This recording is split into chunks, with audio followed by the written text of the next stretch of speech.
الحمد لله نحمده ونستعينه ونستغفره ونؤمن به ونتوكل عليه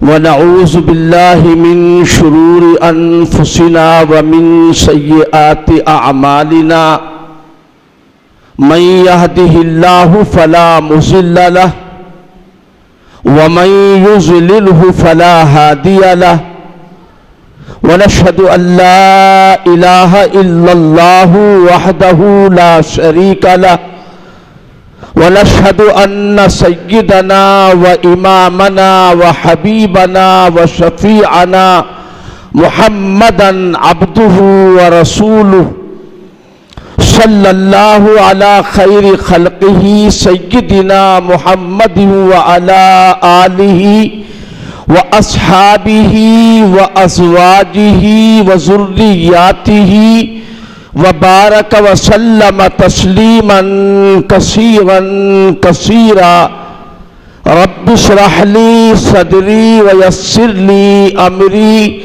واحلل عقدة من لساني يفقهوا قولي أما بعد فأعوذ بالله من الشيطان الرجيم بسم الله الرحمن الرحيم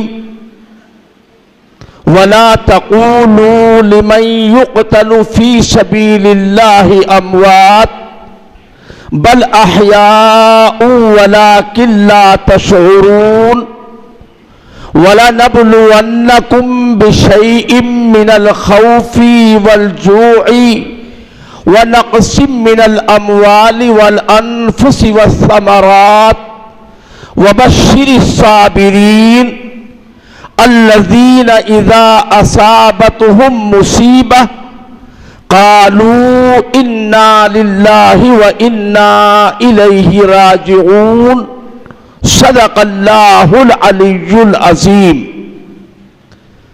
وقال النبي صلى الله عليه وسلم أشد الناس بلاء الأنبياء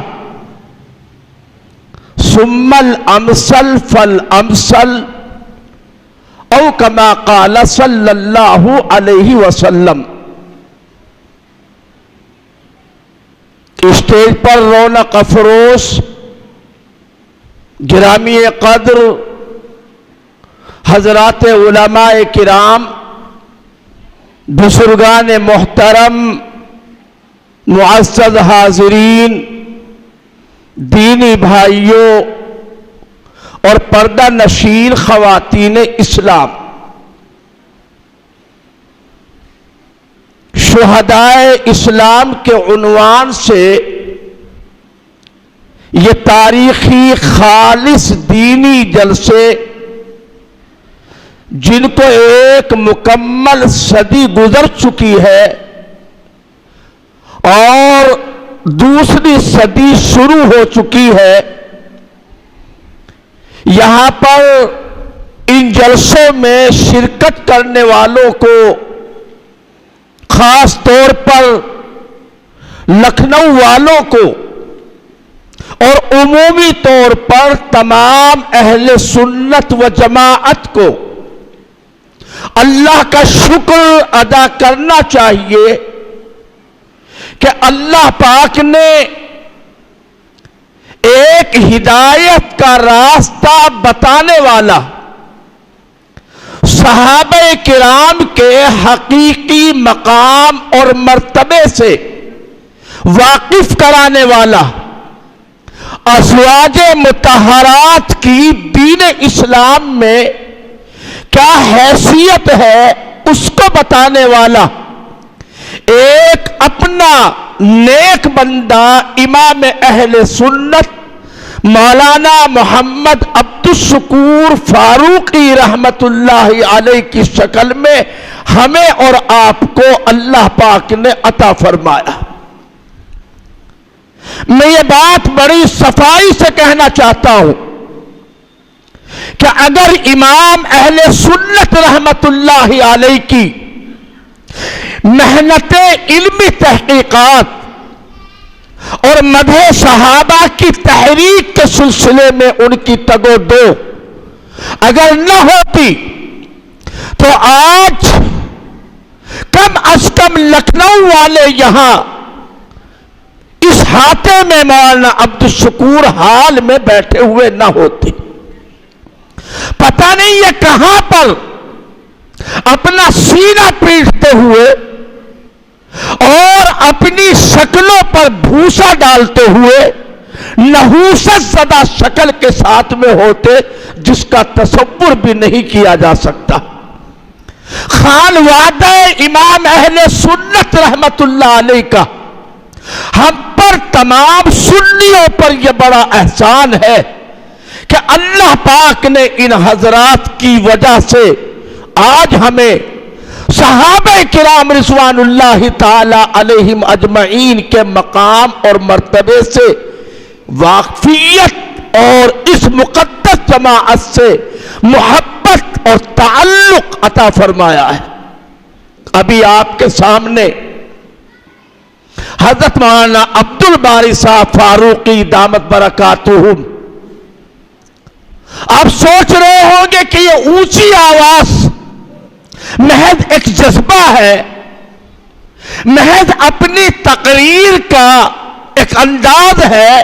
نہیں، جو حالات اس وقت پیش آ رہے ہیں، جو فتنے نئے نئے رونما ہو رہے ہیں، ایسے میں تمام علماء دین کی ذمہ داری ہے کہ وہ سامنے آئے، میدان عمل میں آئے اور صحابہ کرام کی شان میں گستاخیاں کرنے والوں کو ایسا جواب دے کہ اس کی بولتی بند ہو جائے.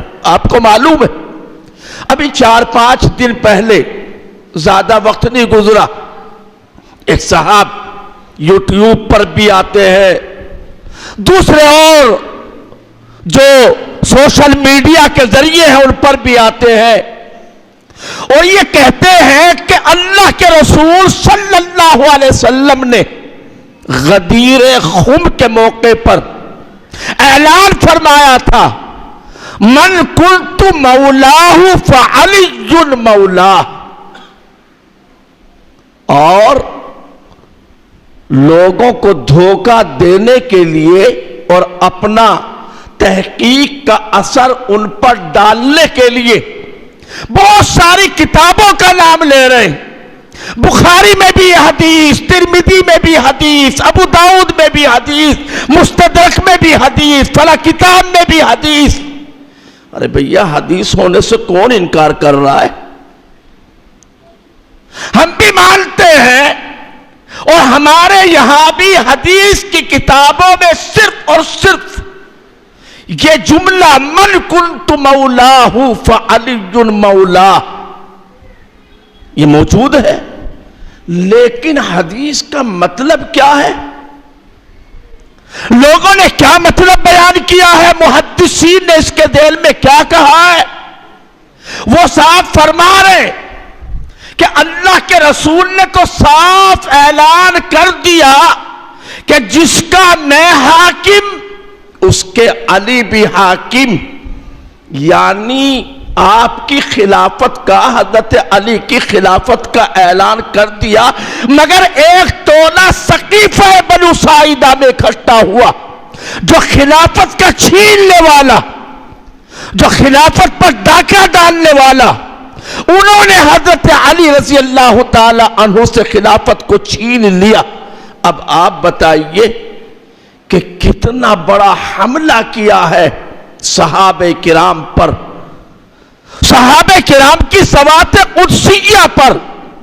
جان لینا چاہیے کہ یہ حدیث کس موقع پر، من کنت مولاہ فعلی ھذا مولا، آگے بھی ہے اللہم والی موالاہ وعادم من عاداہ. اصل میں کسی لشکر کا ذمہ دار بنا کر حضور پاک صلی اللہ علیہ وسلم نے حضرت علی کو روانہ فرمایا. ساتھ والوں کو حضرت علی سے کچھ غلط فہمی کی بنیاد پر دل میں کچھ خلش سی پیدا ہو گئی. اللہ کے پیغمبر صلی اللہ علیہ وسلم کو اس کا علم ہوا تو آپ نے اعلان فرمایا کہ جو مجھ سے محبت کرنے والا ہے وہ علی سے بھی محبت کرے۔ اے اللہ آپ بھی اس کو دوست بنائیے جو علی کو دوست بنائے، اور ان سے اے اللہ آپ بھی دشمنی فرمائیے جو علی سے دشمنی کرے۔ یہاں خلافت کا کہاں سے ذکر آ گیا بھائی؟ حدیثی کے الفاظ عادل بتا رہے ہیں کہ یہاں پر مولا کے معنی محبوب کے ہیں۔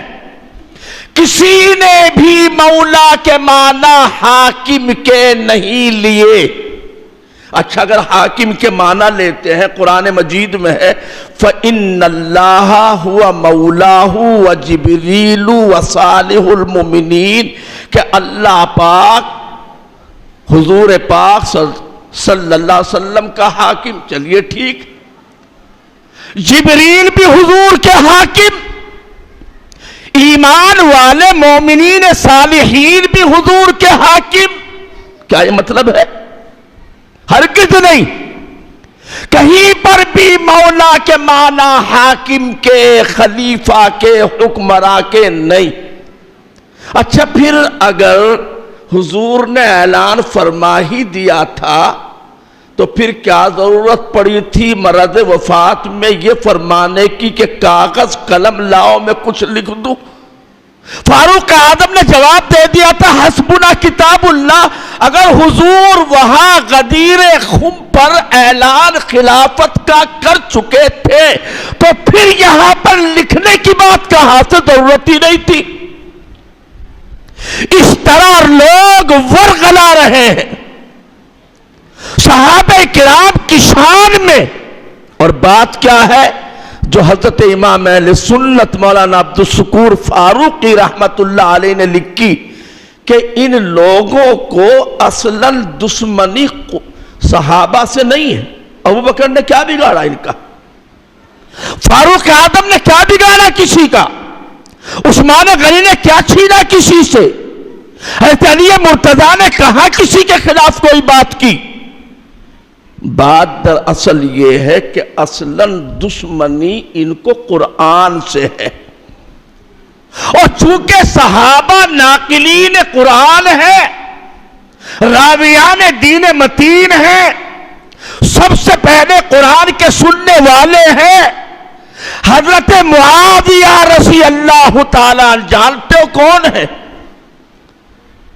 جن حضرت معاویہ رضی اللہ تعالی عنہ کی شان میں اپنی زبان پر گندگی جس نے ڈالی، اپنی زبان کو جس نے گندا کہا، یہاں تک کہا کہ اس امت کا فرعون ہے معاویہ۔ سنیں گے آپ؟ برداشت کرے گا کوئی مسلمان؟ کس کے بارے میں؟ جو تمام ایمان والے مردوں عورتوں کے ماموں ہے، خال المؤمنین والمؤمنات۔ حضرت معاویہ رضی اللہ عنہ کی سگی بہن ہماری امی جان ہے، حضور پاک صلی اللہ علیہ وسلم کی زوجہ مطہرہ ہے، حضرت صفیہ رضی اللہ عنہ، حضرت ام حبیبہ رضی اللہ عنہ، ام حبیبہ رضی اللہ عنہ۔ حضرت معاویہ کون ہے؟ حضرت معاویہ کاتب وحی قرآن، قرآن مجید کی نبی صلی اللہ علیہ وسلم کے سامنے بیٹھ کر کتابت فرمایا کرتے تھے۔ کتابوں میں لکھا کان یکتب الوحی بین یدی رسول اللہ صلی اللہ علیہ وسلم کہ حضرت معاویہ رضی اللہ تعالی عنہ نبی صلی اللہ علیہ وسلم کے سامنے بیٹھ کر قرآن مجید کی کتابت فرمایا کرتے تھے، جس پر اللہ کے پیغمبر نے اتنا اعتماد کیا، اتنا بھروسہ کیا، اتنا یقین کیا، جن کے لیے میرے آقا نے دعا دی اللہم اجعلہ ہادیہ ومہدیہ واہد بہ الناس۔ اے اللہ معاویہ کو ہادی بھی بنا، مہدی بھی بنا، اور ان کے ذریعے سے لوگوں کو ہدایت بھی نصیب فرما۔ آپ ہی نے دعا دی، اللہم علمہ الکتاب والحساب وقہ العذاب، کہ اللہ معاویہ کو کتاب اللہ قرآن مجید کا علم عطا فرما، ان کو قیامت کے عذاب سے محفوظ فرما۔ آپ ہی نے فرمایا یا معاویہ ان ملکت فاحسن، اے معاویہ اگر تم کو حکمراں بنایا جائے، ذمہ دار بنایا جائے تو اچھی حکومت کرنا۔ کیسی حکومت کی؟ تقریباً 20 برس تک حضرت معاویہ رضی اللہ تعالی عنہ نے حکومت فرمائی۔ 20 سال کے عرصے میں مسلمانوں میں کوئی لڑائی، کوئی جنگ، کوئی اختلاف، کسی طرح کی محاذ آرائی بالکل بھی نہیں ہوئی۔ وہ فہم تدبر کے اعلیٰ منصب پر، اعلیٰ اونچے مقام پر فائز تھے۔ حضرت معاویہ رضی اللہ تہجد کے، سبھی صحابہ تہجد کے پابند تھے۔ اللہ پاک نے تمام صحابہ کرام کی تہجد گزاری کی سند دی ہے قرآن مجید میں، وَطَائِفَةٌ مِّنَ الَّذِينَ مَعَكَ، اور ایک جماعت آپ کے ساتھ جو رات کو کھڑی ہوتی ہے، یعنی کہ صحابہ کرام تہجد گزار۔ جیسے اللہ پاک نے اپنے پیغمبر کی نفلوں کا، تہجد کی نماز کا ذکر کیا، ویسے ہی اللہ پاک نے صحابہ کرام کی نفلوں کا اور تہجد کی نماز کا بھی ذکر فرمایا۔ روایت 1-2 حدیث کی کتابوں میں ایک روایت ابھی سنائی، ایک جز مولانا نے نہیں پڑھا، جو حدیث پڑھی مولانا نے، اذا ظہرت الفتن والبدع وسب اصحابی فلیظہر العالم علمہ فمن لم یفعل ذلک فعلیہ لعنۃ اللہ والملائکۃ والناس اجمعین۔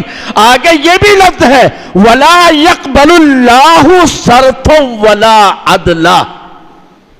ایسے لوگ جو صحابہ کی شان میں گستاخی کرنے والوں کے سامنے چپ ہو جائیں، مصلحت کی چادر اوڑھ کر لیٹ جائیں، اپنے مفادات اور اپنی مصالح کو پیش نظر رکھ کر کچھ نہ بولیں، ان کے متعلق آقا نے فرمایا کہ ان کی کوئی نفل، کوئی فرض نماز بھی اللہ کے یہاں قبول نہیں ہوگی۔ پڑھتے رہے نماز، پڑھتے رہے نفلیں، کوئی نفل فرض نماز اللہ کے یہاں قبول ہونے والے نہیں۔ آپ نے صاف فرمایا اذا رأیتم الذین یسبون اصحابی فاعلموا فقولوا لعنۃ اللہ علی شرکم، جب تم ایسے لوگوں کو دیکھو جو میرے صحابہ کی شان میں گستاخی کر رہے ہو، اس کو بھی اچھی طرح سمجھ لیجئے۔ بعض لوگ گالی دینے کو گستاخی سمجھتے اور باقی کو نہیں، اس لیے میں ترجمہ کر رہا ہوں، سب کا ترجمہ گالی سے نہیں کر رہا ہوں۔ جو صحابہ کی شان میں گستاخی کرے، کیا مطلب؟ جس صحابی کا جو مقام ہے اس کو اس کے مقام سے ہٹانا، جس صحابی کو اللہ کے پیغمبر نے جس لقب سے نوازا ہے اس لقب کو دوسرے کو دے دینا، ان کی شان میں کسی بھی طرح کی ادنا سی گستاخی کرنا، یہ تمام کی تمام باتیں سب صحابہ کہلاتی ہے۔ آپ نے فرمایا فَقُولُوا لَعْنَةُ اللَّهِ عَلَى شَرِّكُمْ، تم کہو تمہاری شرارت پر لعنت ہو اللہ کی۔ اور بعضی روایتوں میں تو یہاں تک کہ وَلَا تُكَلِّمُوهُمْ وَلَا تُجَالِسُوهُمْ وَلَا تُسَلِّمُوهُمْ وَإِن مَرِضُوا فَلَا تَعُودُوهُمْ، ان سے کلام نہ کرنا، ان کو سلام نہ کرنا، سلام کرے تو جواب نہ دینا، ان کے پاس مت بیٹھنا، اور اگر یہ بیمار بھی پڑ جائے تو ان کی مزاج پرسی بھی مت کرنا، معمولی بات۔ حضرت معاویہ رضی اللہ تعالی عنہ کی شان میں گستاخی کرنے میں ایک بہت بڑے کسی مؤرخ کے قول کو رضا خان علیہ الرحمہ کہنے میں کوئی حرج نہیں۔ امام رضا خان بریلوی، انہوں نے معلوم ہے کیا فرمایا؟ انہوں نے فرمایا کہ من یلعنو یا یطعنو کے الفاظ ہیں علی معاویہ، جو حضرت معاویہ پر طعن کرے فَقَلْبٌ مِّن كِلَابِ الْحَاوِيَةِ، تو وہ جہنم کے کتوں میں کا ایک کتا ہے۔ بس سند کافی ہے، یعنی کہ حضرت معاویہ کی شان میں ادنا سے گستاخی کرنے والا بھی جہنم کے، عام انسان کی بات نہیں، جہنم کے کتوں میں کا ایک کتا ہے۔ کوئی بھی ہے، کوئی بھی اس طرح کی خباثت کرنے والا ہے۔ میرے محترم بزرگوں، حالات اس مرتبہ ابھی پچھلے دنوں سیاسی لڑائیاں، ملکوں کی لڑائیاں، مفادات کی لڑائیاں، اپنی جغرافیائی لڑائیاں ہوتی رہتی ہے، ہمیشہ سے ہوتی رہی، کبھی کسی ملک کی کسی کے ساتھ، کسی ملک کی کسی کے ساتھ، مگر یہ کہ کچھ ناواقفوں ناسمجھوں نے تو بس ایسا حدود سے تجاوز کیا کہ کچھ سے کچھ بکنے لگے، اور نرم گوشہ اتحاد کا نعرہ۔ ابھی میں پرسوں امروہہ گیا تھا تو جگہ جگہ بینر بڑے بڑے لکھے ہوئے ہیں، دلی کی شاہی جامع مسجد کے امام کی طرف سے عالمی سنی شیعہ اتحاد مبارک احمد بخاری۔ ہو سکتا ہے بھئی اتحاد،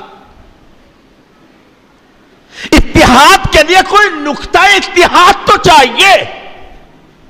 بے کہ اتحاد تو ایسا یہ روڈ ہے، رکاب گل سے میڈیکل کالج گیا ہے، اس پر گدھے بھی چلتے ہیں، ٹیمپو بھی چلتے ہیں، پیدل بھی چلتے ہیں، کتے بھی چلتے ہیں، پتہ نہیں کیسے کیسے لوگ گزرتے ہیں، تو راستے کے چلنے میں چلنے والے سب چل رہے ہیں، متفق ہیں، اتحاد ہے، کوئی گڑبڑ نہیں، کوئی لڑائی نہیں، کوئی کسی کو روکنے والا نہیں۔ لیکن ایمانی اتحاد تو ایمان والوں سے ہی ہوگا نا، دینی اتحاد تو دین والوں سے ہی ہوگا۔ ایک اور نئے محقق اٹھے ابھی 4-5 دن پہلے، انہوں نے صاحب لکھا کہ ہمارے اور اہل تشیع کے درمیان اکثر بنیادی معاملات مشترک ہیں، کچھ تھوڑی سی باتوں میں معمولی سا اختلاف۔ یاد رکھیں، شیعیت کوئی نظریہ نہیں ہے، شیعیت کوئی فرقہ نہیں ہے، شیعیت کوئی مسلک نہیں ہے، شیعیت مستقل دین اسلام کے خلاف ایک متوازی مذہب کا نام ہے، جس کو بہت سوچ سمجھ کر گڑھا گیا ہے، اور اس مذہب کا بانی عبداللہ ابن سبا یہودی ہے۔ ان کی کتابوں میں لکھا ہے، رجال کشی بڑی مشہور کتاب ہے، ان عبداللہ ابن سبا کان یہودیا فاسلم ووالا علیا وهو اول من اشہر القول بفرض امامت علی واظہر البراءۃ من اعدائہ وکاشف مخالفی۔ لمبی روایت ہے کہ عبداللہ ابن سبا یہودی شہر صنعاء یمن کا رہنے والا سب سے پہلے یہ وہ شخص ہے جس نے حضرت علی کی امامت کا اعلان کیا اور باقی صحابہ سے براءت کی، یعنی تبرہ کیا۔ دو چیزوں کی بنیاد رکھی عبداللہ ابن سبا نے، ایک تولا، ایک تبرہ، حضرت علی سے محبت اور باقی تمام صحابہ سے نفرت اور بیزاری کا اظہار اور ان سے عداوت اور دشمنی۔ آپ سوچیں کہ عبداللہ ابن سبا کو کیا دشمنی تھی مسلمانوں سے، اہل سنت و جماعت سے، اور کب ہوا اور کیسے ہوا، یہ لمبی تاریخ۔ قرآن مجید میں بھی اللہ پاک نے فرما دیا لَتَجِدَنَّ أَشَدَّ النَّاسِ عَدَاوَةً لِلَّذِينَ آمَنُوا الْيَهُودَ وَالَّذِينَ أَشْرَكُوا، ایمان والوں کے سب سے زیادہ کٹر سخت دشمن مشرکوں سے پہلے نمبر پر ذکر کیا یہودی ہے۔ یہودیوں کو دشمنی کیوں ہے؟ حضور پاک صلی اللہ علیہ وسلم جب مکے سے ہجرت کر کے مدینہ منورہ تشریف لائے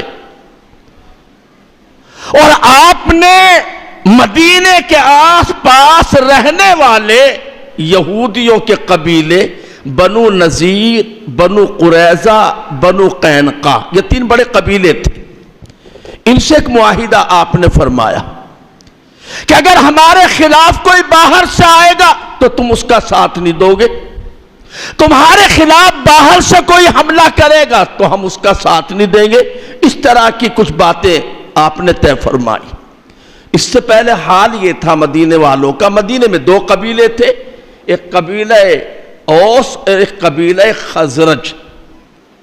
مدینے والے بیچارے معاشی اعتبار سے کمزور تھے، یہودی لوگ تاجر تھے، مالدار تھے، پیسے والے تھے، ان کے پاس قلعے تھے، انہی کی چودراہٹ، انہی کی سرداری مدینے میں چلتی تھی۔ مدینے والوں کو بنیوں کی طرح قرضہ دیتے تھے، مدینے والے ہمیشہ ان کے مقروض رہتے تھے۔ نوبت یہاں تک آتی تھی جب پیسہ، زیور، سونا، چاندی گروی رکھنے کے لیے مدینے والوں کے پاس نہیں ہوتا تھا تو یہ یہودی ان سے کہتے تھے کچھ نہیں بچا، عورتیں تو بچی، ارہنونی نساءکم، اب اپنی گھر والیوں کو گروی رکھ دو، پیسے لے جاؤ۔ مجبوراً ایسا بھی کیا۔ چنانچہ یہودیوں کی نبی صلی اللہ علیہ وسلم کے اس معاہدے کے نتیجے میں کمر ٹوٹ گئی، چودراہٹ ختم ہو گئی، ان کی بزنس کاروبار بند ہو گیا، مدینے والوں نے قرضہ لینا چھوڑ دیا، انہوں نے غداری کی، حضور کو بہانے سے بلایا، اوپر سے ایک پتھر گرانے کی کوشش کی، اللہ پاک آپ کی حفاظت کرنے والا حضرت جبرائیل آئے تو آپ وہاں سے اٹھ گئے، آپ کے اوپر وہ پتھر نہیں گرا سکے۔ پھر نبی صلی اللہ علیہ وسلم نے ان سے باقاعدہ جہاد کیا، ان پر لشکر کشی فرمائی، ان کو وہاں سے نکالا، جلا وطن کیا، پھر یہ خیبر جا کر کے آباد ہو گئے۔ ایک لمبی تاریخ ہے، مجھے وہ تاریخ نہیں سنانا، البتہ یہ ضرور بتانا ہے کہ یہ عبداللہ ابن سبا جو یہودی تھا، اپنی پہلی سی چودراہٹ کو، اپنی عظمت رفتہ کو واپس لانے کے لیے اس نے تانے بانے بنے۔ حضور کے زمانے میں تو نہیں، صدیق اکبر کے زمانے میں بھی کام نہیں بنا، فاروق اعظم کے زمانے میں ہمت نہیں ہوئی سامنے آنے کی، حضرت عثمان غنی رضی اللہ تعالی عنہ کی خلافت کا زمانہ بڑی اسلامی فتوحات کا زمانہ ہے، مسلمانوں کی تعداد بڑھتی چلی جا رہی ہے، نئے نئے مسلمان فوج در فوج داخل ہو رہے ہیں۔ ایسے موقع سے فائدہ اٹھاتے ہوئے عبداللہ ابن سبا یہودی نے بھی اپنے آپ کو مسلمان ظاہر کیا، فَأَسْلَمَ، اسلام لایا، اپنے آپ کو مسلمان بتایا، اور مسلمانی کا لبادہ اوڑھ کر خاص طور پر مصر، بصرہ اور کوفہ، ان 3 شہروں کا دورہ کیا، اور دورہ کر کے نئے نئے مسلمان جو پوری طرح ابھی اسلامی تعلیمات سے، اسلامی عقائد سے، بنیادی باتوں سے واقف نہیں تھے، ایسے لوگوں کو ٹارگیٹ کیا اور ان سے یہ بات کہی کہ دیکھو حضرت موسیٰ کے ایک وصی تھے یوشع بن نون، تو کیا ہمارے حضور کا کوئی وصی نہیں ہوگا؟ ہمارے حضور کے بھی وصی ہیں، وصی رسول ہیں حضرت علی۔ کسی کے کان میں کہا کہ حضور صلی اللہ علیہ وسلم کے داماد ہیں حضرت علی، لہذا حق تو خلافت کا آپ کو پہنچتا تھا۔ بیچ میں عرض کر دوں، یاد رکھے اللہ کے یہاں فضیلت کا دار و مدار نسبی قرابت پر نہیں ہے، یاد رکھنا اچھی طرح۔ نسبی قرابت پر فضیلت کا دار و مدار نہیں، فضیلت کا دار و مدار ہے ایمان اور عمل صالح پر۔ نسبی قرابت تو آپ کے چچا ابو طالب کو بھی آپ سے حاصل تھی نہیں تھی؟ آپ کے چچا بڑی آپ سے محبت کرنے والے، بڑی آپ کی حمایت کرنے والے، آپ کی طرفداری میں کھڑے ہونے والے، 3 سال تک گھاٹی میں حضور کی اپنے بھتیجے کی محبت میں اپنے کو صعوبت میں پریشانیوں میں ڈالنے والے آپ کے چچا ابو طالب، لیکن ایمان نہیں لائے۔ جب ایمان نہیں لائے تو اور دنیا سے چلے گئے، حضور نے فرمایا بھی چچا چپکے سے پڑھ دو کان میں کلمہ، میں گواہی دے دوں گا اللہ کے یہاں آپ کے ایمان کی۔ کہا کہ بھتیجے پڑھ تو دوں، لیکن یہ برادری کیا کہے گی کہ بھتیجے سے ڈر گیا؟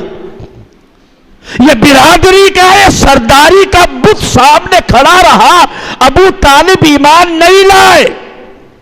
نہیں لائے، دنیا سے چلے گئے۔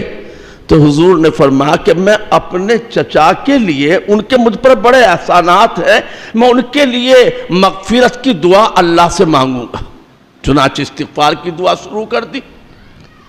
استغفار کی دعا اللہ کے رسول نے مانگی تو اللہ کی طرف سے قرآن کی آیت نازل ہوئی، ما کان للنبی والذین آمنوا ان یستغفروا للمشرکین ولو کانوا اولی قربی، کہ نبی کے لیے، ایمان والوں کے لیے مناسب نہیں، ان کو زیب نہیں دیتا، ان کے لیے بات جائز نہیں ہے کہ چاہے کوئی کتنا بھی قریبی رشتہ دار کیوں نہ ہو، اگر وہ مشرک ہے تو اس کے لیے استغفار کرنا جائز نہیں۔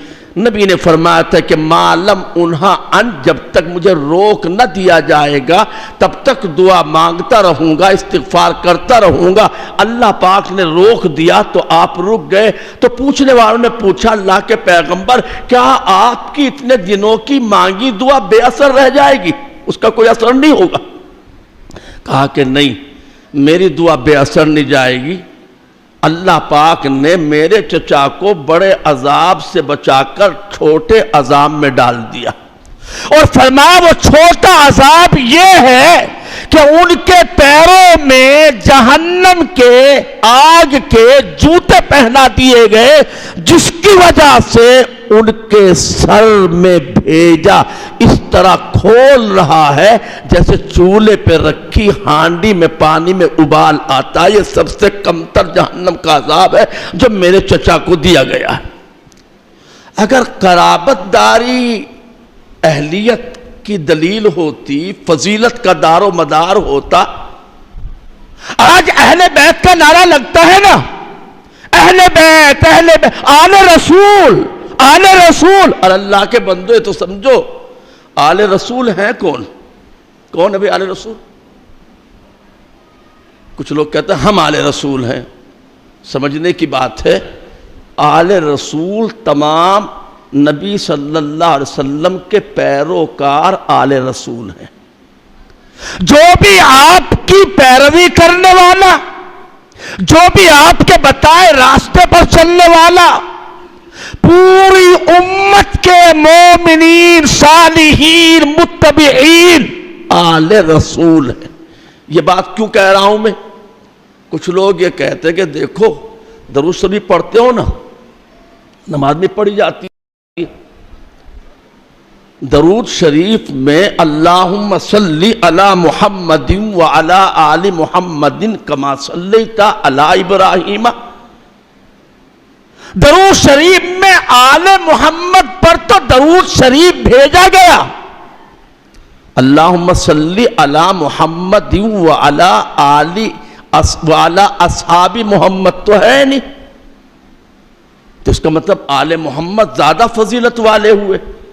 پہلے تو ایک میرے استاذ محترم روح رواں مدح صحابہ تحریک کے، اور یہ جو کچھ آج ہم اور آپ دیکھ رہے ہیں، جن کی محنتوں کا نتیجہ ہے حضرت مولانا عبدالعلیم صاحب فاروقی رحمت اللہ علیہ، اللہ ان کی قبر کو منور فرمائے، انہوں نے ایک موقع پر بڑی شاندار بات بتائی مجھے، کہنے لگے کہ آمین، وہ اکثر جب بھی کوئی علمی بات آتی تھی مجھے ضرور بتاتے تھے فون کر کے ملاقات کے وقت کہ درود شریف کا پڑھنا عبادت ہے۔ مگر جی کہ قرآن میں ہے ان اللہ و ملائکتہ یصلون علی النبی یا ایھا الذین آمنوا صلوا علیہ وسلموا تسلیما۔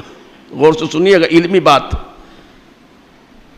کہ اللہ بھی فرشتے بھی نبی پر صلاۃ بھیجتے ہیں، اے ایمان والو تم بھی نبی پر درود بھیجو، ہے سیدھا مطلب یا ایھا الذین آمنوا صلوا علیہ وسلموا تسلیما۔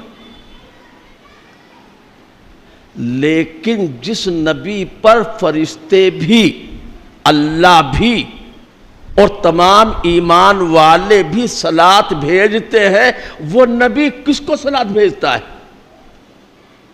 غور سے سنیے گا، سارے ایمان والوں کو حکم نبی پر درود بھیجو، فرشتے بھی صلاۃ بھیجتے ہیں، اللہ پاک بھی رحمتوں کو نازل فرماتا ہے نبی پر، اے ایمان والو تم بھی درود بھیجو۔ اللہ نبی پر، فرشتے بھی نبی پر، سارے ایمان والے بھی نبی پر صلاۃ بھیج رہے ہیں، لیکن یہ نبی جس پر یہ سب صلاۃ و سلام بھیج رہے، یہ نبی کسی کو صلاۃ یہ بھی بھیجتا ہے کہ نہیں؟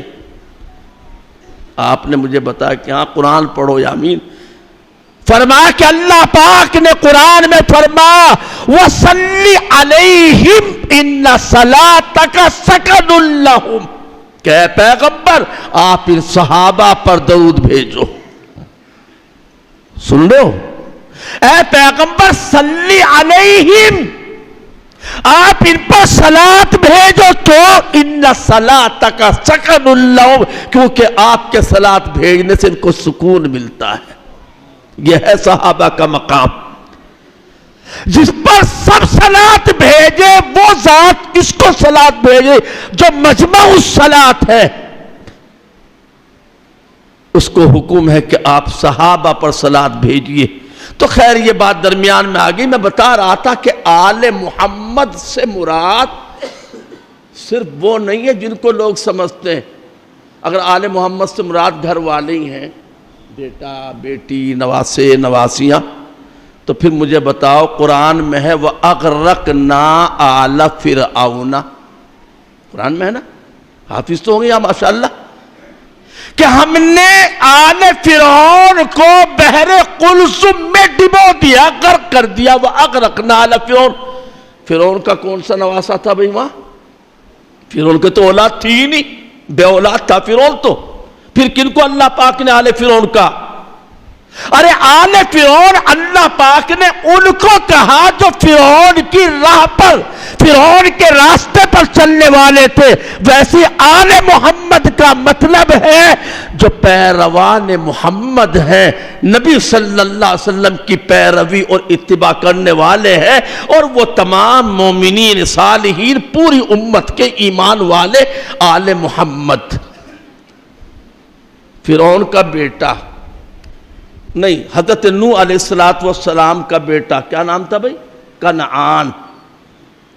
کس کا بیٹا ہے؟ نبی کا بیٹا ہے، نبی کی صلبی اولاد ہے، حقیقی بیٹا ہے۔ لیکن جب ڈوبنے لگا کنعان حضرت نوح علیہ السلام کا بیٹا، تو پدری شفقت نے جوش مارا اور اللہ سے دعا کی، درخواست کی حضرت نوح علیہ السلام نے کہ اے اللہ آپ نے مجھ سے وعدہ کیا ہے کہ میرے اہل کو آپ ڈبوئیں گے نہیں، ان ابنی من اہلی، یہ میرا لڑکا بھی تو میرا اہل ہی ہے۔ اللہ نے کیا جواب دیا؟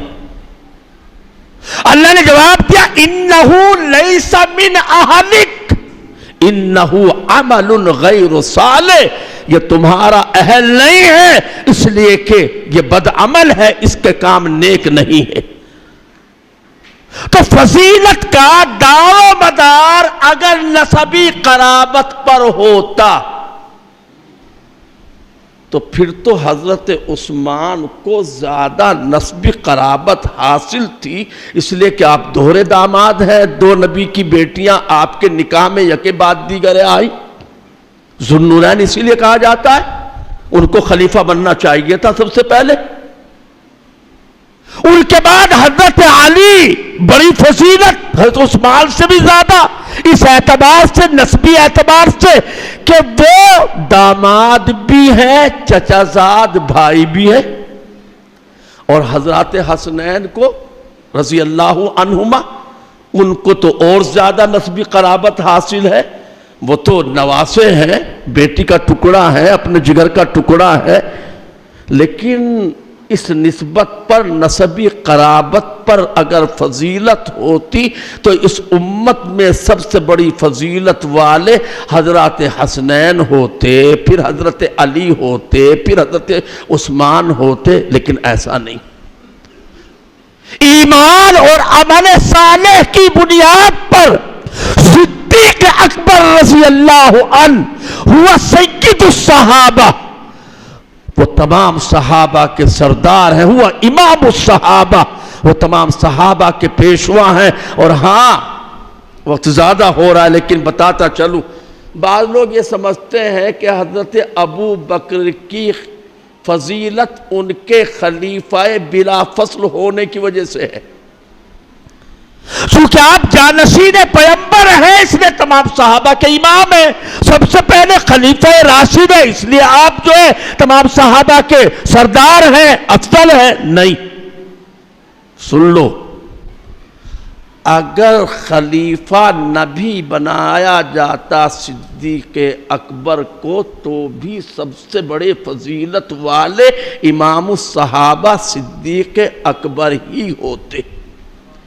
خلافت ہی ملی اسی لیے چونکہ آپ تمام صحابہ میں فضیلت والے ہیں، اسی لیے تو آپ نے مرض وفات میں فرمایا، ایک مرتبہ نہیں، دو مرتبہ نہیں، 3 مرتبہ، مروا ابا بکر ان یصلی بالناس، مروا ابا بکر ان یصلی بالناس، مروا ابا بکر ان یصلی بالناس۔ ایک عرب مصنف نے بڑی اچھی بات لکھی، میں نے یہی رہتے زمانے میں وہ کتاب موسوعۃ العقاد اس کا نام تھا دیکھی تھی، تو اس میں لکھا تھا کہ یہ 3 مرتبہ جو کہنے کی نوبت آئی اور ہر مرتبہ حضرت عائشہ فرما دیتی میرا باپ رقیق القلب ہے، بڑا کمزور دل ہے، وہ آپ کے مصلی پر کھڑے نہیں ہو پائیں گے، رو دیں گے، نماز نہیں پڑھا پائیں گے، رقیق القلب ہے۔ پھر حضور نے فرمایا اور بھی باتیں ہیں لمبی چوڑی، ان کو ذکر نہیں کرنا۔ انہوں نے لکھا کہ یہ اس لیے ایسا ہوا تاکہ بعد میں لوگ یہ نہ کہہ دیں کہ بس ویسے ہی بیماری میں آگے ذہن میں ایک بات کہہ دی حضور نے 3 مرتبہ، تاکہ خوب تاکید ہو جائے۔ ایسے نہیں کہ یوں ہی کہتی، نہیں، 3 مرتبہ تاکہ بات کی تاکید، یہاں تک فرمایا پھر آپ نے کہ اگر ابو بکر کو نہ کہا گیا تو مسلمان راضی نہ ہوں گے اس بات پر، کسی دوسرے کو اگر کھڑا کیا گیا۔ حضرت علی رضی اللہ تعالی عنہ نے اسی کو تو دلیل کے طور پر پیش فرمایا تھا کہ جن کو اللہ کے پیغمبر نے ہماری نماز کا امام بنا دیا تو ہم اس کو اپنی دنیا کا امام کیوں نہ بنا لیں، یہ دلیل دی تھی۔ خیر میں عرض کر رہا تھا کہ حضرت عثمان غنی کے زمانے میں یہ عبداللہ ابن سبا کچے ذہن والے لوگوں کو تیار کیا، ذہن میں ان کو گوبر بھرا، آپ کے خلاف نفرت پیدا کی، الٹی سیدھی باتیں، ان کے بیچارے نئے مسلمان ہوئے تھے، زیادہ اسلامی تعلیمات اور بنیادی عقیدے ان کے سامنے نہیں تھے، وہ اس کے چکر میں آ گئے، چڑھائی کر دی۔ حضرت عثمان رضی اللہ تعالیٰ مدینے کا محاصرہ کر لیا۔ مسلمانوں یاد رکھنا، آج 10ویں محرم ہے، پورے دنیا میں ایک ہنگامہ ہے، پروپیگنڈا بھی واقعی بڑی عجیب چیز ہوتی ہے۔ جو پروپیگنڈا ہو چکا اس کے خلاف بولنا بڑا مشکل کام ہوتا ہے، ڈر لگتا ہے لوگ ماریں گے پکڑ کے، چونکہ سب کے کانوں میں یہی بات پڑی۔ میں بہت سنجیدگی سے بتانا چاہتا ہوں، 2-3 باتیں جلدی 5-6 منٹ کے اندر، وقت زیادہ نہیں لوں گا، اور وہ بات بھی اس لیے عرض کر رہا ہوں، مسئلہ بھی یاد رکھنا، اگر تنہا اکیلے صرف ایک شہید کا 10ویں محرم کو صرف حضرت حسین رضی اللہ تعالی عنہ کی شہادت کو بیان کیا جائے اور باقی کسی شہید کی شہادت کا بیان نہ کیا جائے تو یہ بیان کرنا ناجائز ہے۔ امام اہل سنت رحمت اللہ علیہ نے لکھا ہے، اور اپنی طرف سے لکھا، امام غزالی کے حوالے سے لکھا ہے کہ تنہا ایک شہید کا بیان کرنا، اور آپ نے یہ بھی رائے دی ہے امام اہل سنت نے کہ 10ویں محرم کو اگر حضرت حسین رضی اللہ تعالی عنہ اور شہدائے کربلا کی شہادتوں کا بیان کیا جائے تو اس شہادت کے بیان کو حضرت عثمان رضی اللہ عنہ کی شہادت کے بیان سے شروع کیا جائے۔ کیوں؟ حضرت سیدنا عثمان رضی اللہ عنہ کی شہادت بڑی مظلومانہ شہادت ہے، بڑی مظلومانہ شہادت ہے۔ آپ اپنے گھر میں ہیں، روزے کی حالت میں ہیں، قرآن کی تلاوت میں مصروف ہیں، دروازے پر حضرت علی رضی اللہ عنہ نے اپنے دونوں بیٹے حضرت حسن حضرت حسین کو پاسبانی کے لیے کھڑا کر رکھا ہے، حضرت علی کے غلام قمبر بھی کھڑے ہیں، دوسرے محمد بن طلحہ بھی موجود ہیں کہ کوئی بھی بلوائی سبائی فسادی دروازے سے اندر نہ گھسنے پائے۔ کتنے دنوں تک محاصرہ رہا بھائی؟ ایک روایت کے مطابق 80 دن تک، اور ایک روایت کے مطابق 49 دن تک حضرت عثمان رضی اللہ عنہ کے گھر میں پانی کا قطرہ بھی نہیں پہنچنے دیا گیا۔ جب حضرت علی نے ایک مشکیدہ پانی بھیجا تو دشمنوں نے تیر مار مار کر اس کو بھی چھلی کر دیا اور سارا پانی ٹپک کر ختم ہو گیا۔ وہ حضرت عثمان جنہوں نے پورا کنواں خرید کر مدینے کا یہودی سے خرید کر مسلمانوں کے لیے وقف کیا تھا، آج اس کے لیے پانی بند۔ وہ حضرت عثمان جنہوں نے مسجد نبوی کی توسیع فرمائی تھی، مسجد کو بڑا بنوایا تھا، آج مسجد نبوی میں بھی نماز پڑھنے کے لیے جانا بند اپنے گھر میں۔ کیسی مظلومانہ شہادت ہے۔ حضرت زید بن سوحان آئے، لوگوں سے کہا، سمجھایا، بلوائیوں کو مت قتل کرو، واللہ لئن قتلوا عثمان لا یصیب منہ بعدہ خلافہ۔ حضرت عثمان کو اگر تم نے قتل کر دیا پھر کوئی ان جیسا جانشین نہیں ملے گا، خلیفہ نہیں ملے گا۔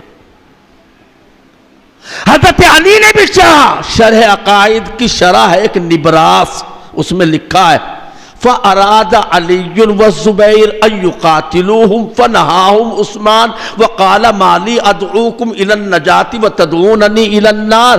حضرت علی نے، حضرت زبیر نے، حضرت طلحہ نے، اکابر اجلہ صحابہ جو اس وقت مدینے میں موجود تھے، باقی تو حج کرنے کے لیے جا چکے تھے مکہ مکرمہ، موقع کو غنیمت جان کر کے سبائیوں نے، بلوائیوں نے یہ ہنگامہ کیا، چند صحابہ وہاں موجود تھے، انہوں نے چاہا کہ ہم ان سے لڑائی لڑے، لیکن حضرت عثمان کیسے باغیرت ہے، کیسے شہر رسول کی، مدینۃ الرسول کی ان کے دل میں عظمت ہے، فرماتے ہیں کہ میں نہیں چاہتا کہ میرے ہوتے ہوئے یا میرے وجہ سے مدینۃ الرسول میں کسی کا خون بہایا جائے، آپ نے منع فرما دیا۔